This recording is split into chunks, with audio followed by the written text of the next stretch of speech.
여러분 한번 생각해 보십시오. 이 세상의 대부분의 사람들이 이윤을 추구하기 위해서 노력하고 살아가고 밥을 먹고 잠을 자고 쉽니다.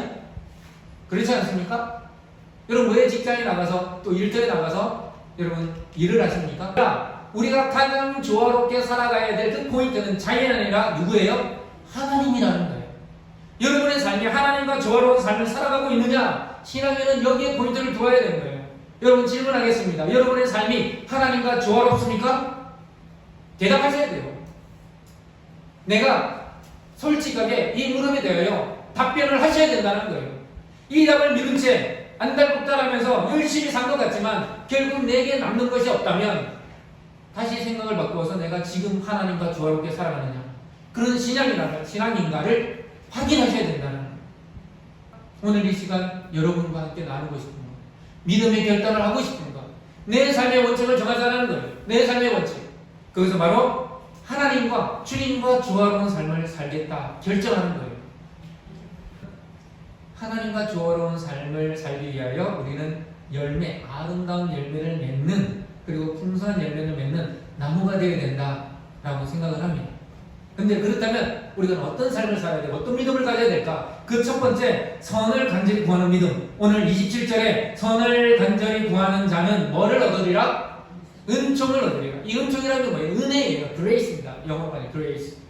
하나님의 은혜예요. 세상의 사람들은요, 나무가 되기를 원치 않습니다. 세상의 사람들은 뭐가 되기를 원할까요? 꽃이 되기를 원하는 거예요. 이 인생 한번 아름답게 꽃 피워보고 싶은 거예요. 여러분 인생도 마찬가지 아닙니까? 여러분 꽃이 아니라 뭐가 되어야 된다고요? 나무가 되겠네요. 그런데 이 나무가 되려면 선한 열매, 아름다운 열매를 맺어야 된다 그러죠.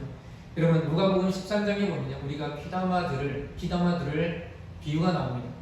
예수님이 하신 비유죠. 포도원이 있었습니다. 그 포도원 주인이 가봤더니 그 포도원에 포도나무만 심어놓은 게 아니라 무화과 나무도 심어놨어요.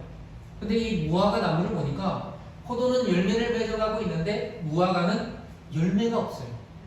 그래서 화가 났어요. 그래서 이 포도원 지기를 불러서 야, 이 당장 이 나무를 잘라버려. 막 화를 냈어요. 그랬더니 포도원 지기가 주인 앞에 엎드려서 조금만 참아달라. 이 나무를 조금만 참아 주시면 이 나무가 열매를 맺을 거예요. 그렇게 얘기했습니다.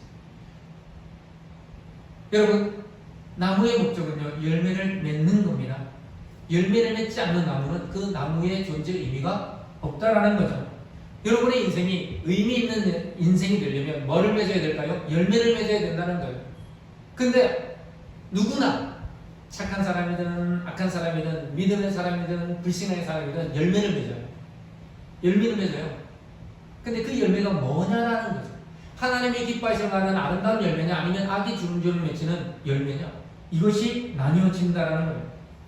이와 더불어 예수님이 이야기가 또 하나 있는데요. 마태복음 21장에 보면 예수님이 제자들과 이렇게 길을 가는데 배가 고프셨어요.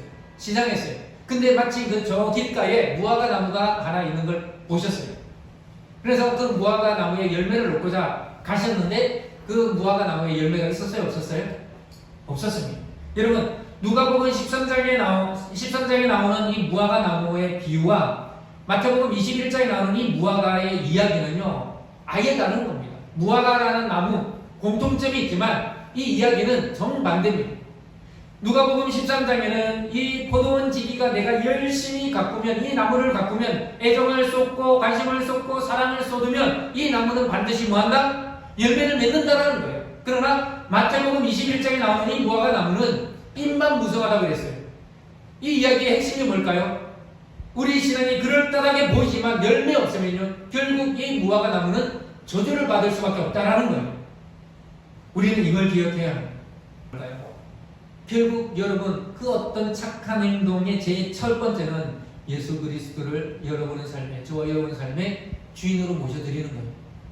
주님이 내 삶의 주인. 오늘도 내가 눈을 떴을 때에 주님이 내 삶의 주인이 아니면요, 주님과 함께 이 예배 나오고, 주님과 함께 이 오늘 하루를 거닐고, 주님과 함께 주님이 기뻐하실 일이 무엇인지를 상상해 나를 보면서 살아가는 것. 이것이 여러분의 행할 선을 구할 가장 첫 번째 기도 제목이라는 거예요. 내가 누군가를 돕고 내가 뭔가 봉사를 하고 헌신을 하기 전에 예수를 여러분의 삶의 주인으로 모셔드리기를 바랍니다. 이게 주님과 조화롭게 되는 삶의 첫 번째예요. 주님이 내 삶의 주인도 아니고 주님이 나와 아무런 관계가 없는데 어떻게 주님과 하나님과 조화로운 삶을 살아가겠습니까?